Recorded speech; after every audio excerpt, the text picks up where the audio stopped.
Welcome to the ROCK Backstage Pass.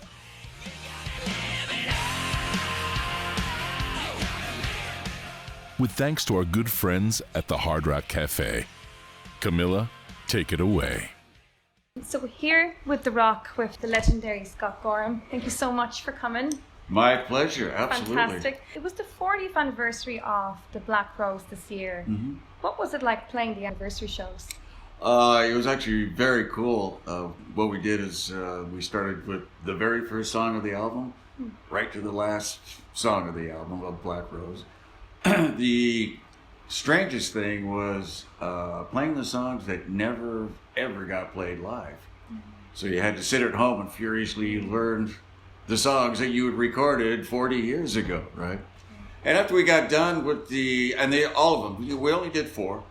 But after we got done with the 4 shows, I started to think, because those songs were so cool to play, why did we not play those back in the day, right? And I guess the answer to that is, the catalog had gotten so large at that point that something had to go. So you had to pick and choose certain songs off of certain albums, and unfortunately, a couple of those songs on the Black Rose album never got played. So it was great to, for those songs to have some airtime finally after all this time. I imagine the audience was just going crazy for it because it's just such an amazing experience to hear the full album. And and the feedback must have been great. Oh, it was great feedback everywhere we played. There were true, Thin Lizzy fans. Fathers, brought their sons and all that to see what, kind of things that they grew up with, and big brothers and all that. It was really great to see. It was a nice spirit. So next year it's Chinatown's 40th, right? Isn't it? So are you planning something similar for Chinatown? There has been talk, or questions asked. We're really busy right now with Black Star Riders. It's going to be a full schedule next year with BSR. There's a lot of festivals that we're going to be doing next year that we didn't do this year. Okay. So we're going to have to talk about that and see if we can, do something about the Chinatown album. If we do, it will be on probably the same basis that we did Black Rose. It'll be very discreet. It won't be long tours of it. It'll, pick 4 or 5 spots around the world or around the country or whatever, and we'll do it that way. But I've always told everybody, Thin Lizzy is not going to be the second career for me again, Yes, because I wanted to ask you as well about your highlights playing with Thin Lizzy. Sydney Opera House was definitely a highlight. It was a free concert, and there was literally only supposed to be about maybe 3,000 to 5,000 people there. And in fact, what happened, it turned out to be Australia's largest audience ever in front of the Sydney Opera House. Oh, yeah. And there's estimates of about 100,000 people showing up. And of course, the mayor of Sydney and all the city fathers were up in arms because it was their Taj Mahal that looked like it was going to get wrecked. And I really don't blame them. You see pictures afterwards of the aftermath. It's pretty frightening. But there's the highlights.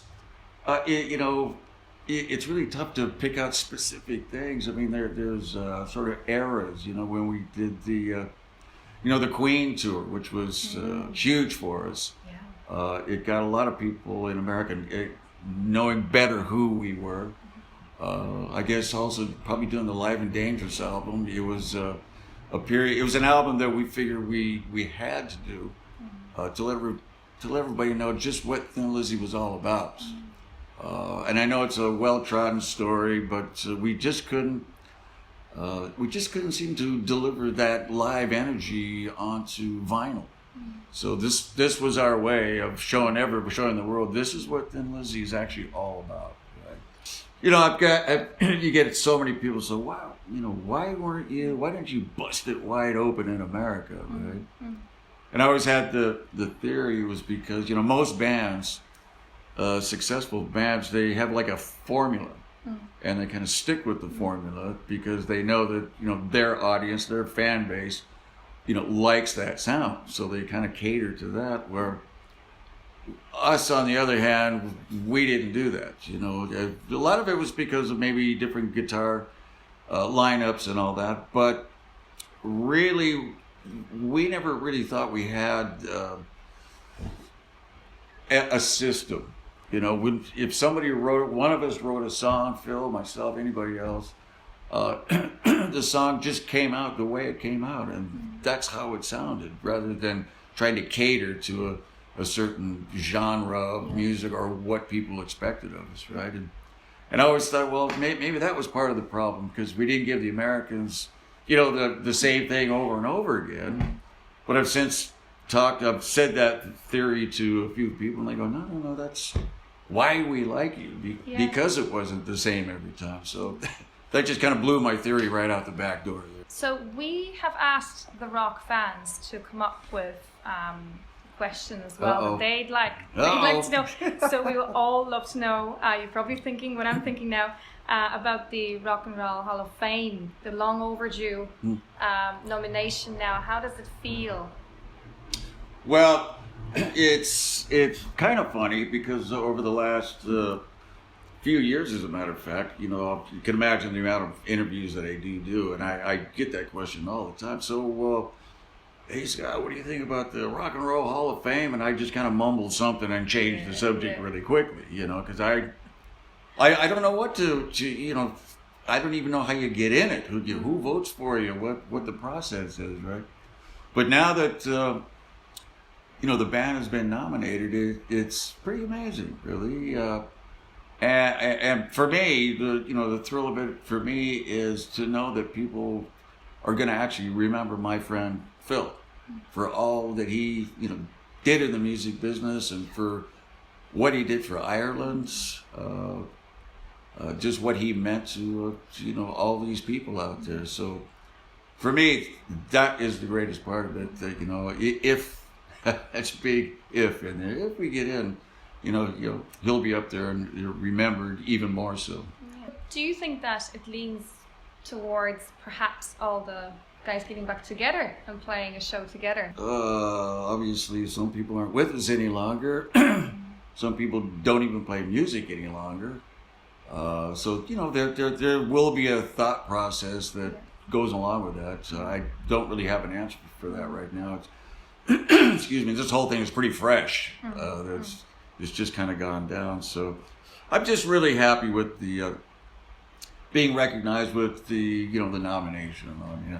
How cool is that? So that the band and everybody that was in it has been recognized for, you know, all the different albums and live shows that we've done and all that. It's an absolute honor. I mean, I don't know how to put it any plainer. It's just a flat out honor that to even be nominated for this is just amazing. So let's talk about your new album, Not a State of Grace.